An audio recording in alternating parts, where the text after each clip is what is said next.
you so much for giving me this opportunity for the presentation. I'll be telling you the background story of a Universal Rights Association and simply what pushed us to establish Universal Rights Association, which we call it in short URA. And I hope it will be a nice session. I'm a social scientist by profession, and I was born in Turkey, but living in South Africa for almost 15 years. And I've been working on the board of a couple of other South African-based NGOs. And I've worked on various projects as a founder or director.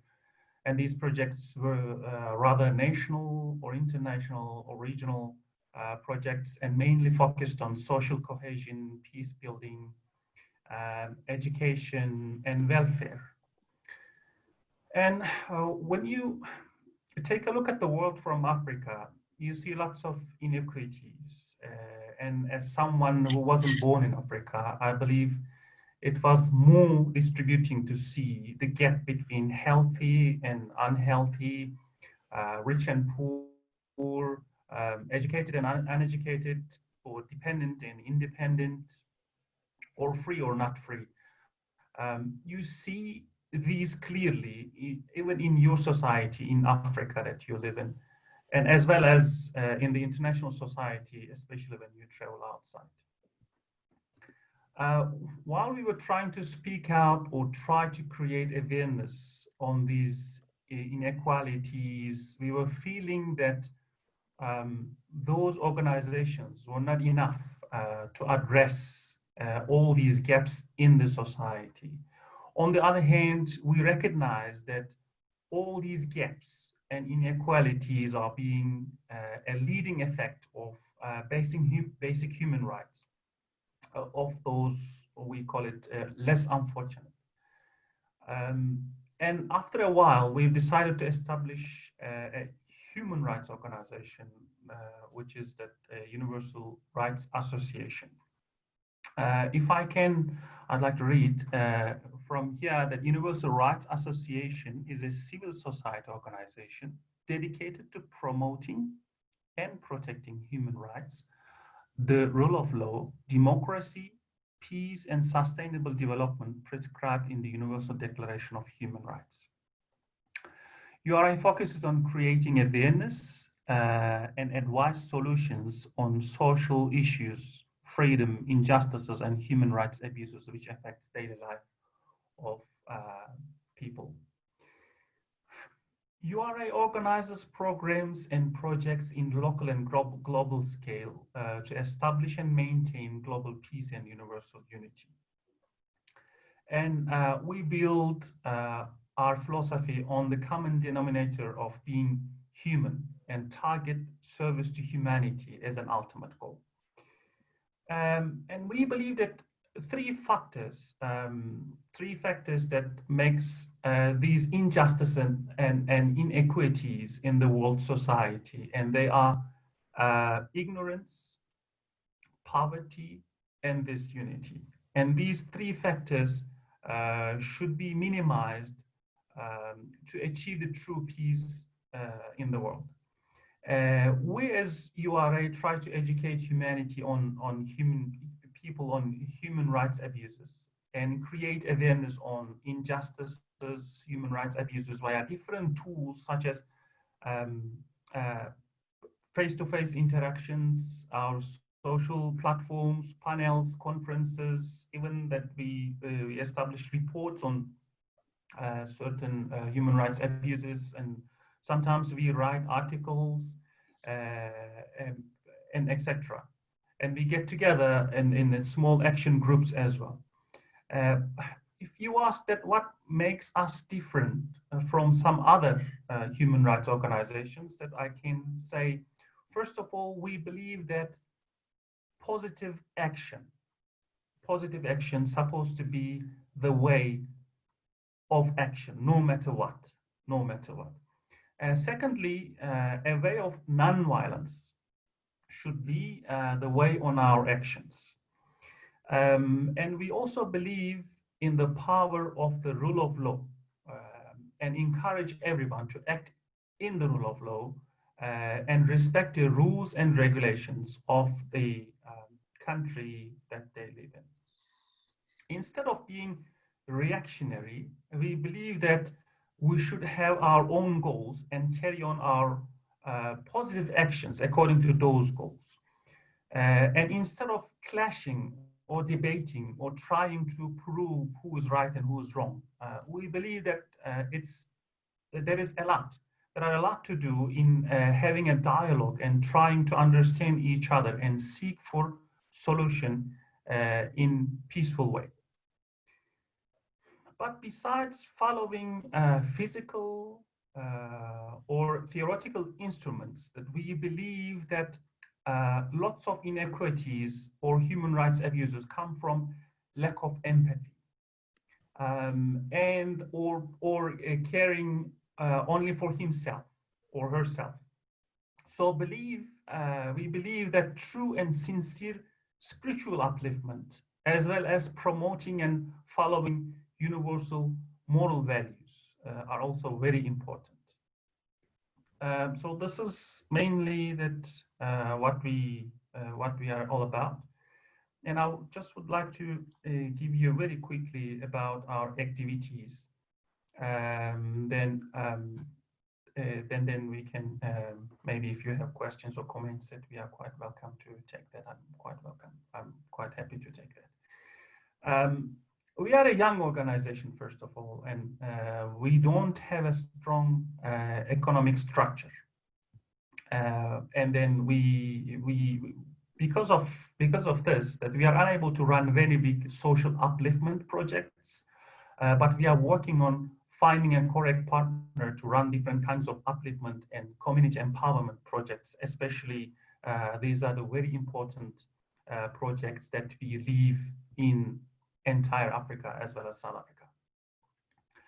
But at this stage, we focus on creating awareness on human rights abuses and connecting grassroots level to policymakers and, if I may say, elite together, because we realize that there is a huge gap, and in most of the cases that people on top doesn't even realize that what the grassroots level going through. To do so, we have already organized various panel discussions on the local level and the different on the different social issues. We believe that even if the issue is local, it's very important to create awareness at the international level as well. We believe that having local and international partners is very important because of this issue. And then we had our first panel discussion in 2018 at Palais des Nations in Geneva during the UN General Assembly on media freedom via partnering with a Geneva-based NGO. We also pay extra attention to bar associations and lawyers. And we are currently attending the General Assembly of different national and international bar associations and asking them to be more proactive on human rights abuses around the world. We also locally work with different NGOs in South Africa, as well as the South African region, especially on asylum seeker and refugee issues, which is unfortunately is a big problem in this region and in South Africa as well. We also established last year, unfortunately because of the COVID-19, we couldn't carry on that. Last year that we were co-partner of a project called Concept for Refugees. What we've simply done that we partnered with various other NGOs as well as South African Human Rights Commission, as well as the University of Wits. And we invited very well-known South African singers and the musicians, and they played their music and sang their song. And on the other hand, we also try to raise some funds for the refugees, and we also try to create awareness on refugee problems. We also, on these panel discussions on a national and international level, we are also thinking of another panel discussion on effect of non-violence on defending human rights. And we first discussed this with Atilla Dag. She's also very good attenders of and the supporters of our activities, that she advised that it would be very good to also partner with your network.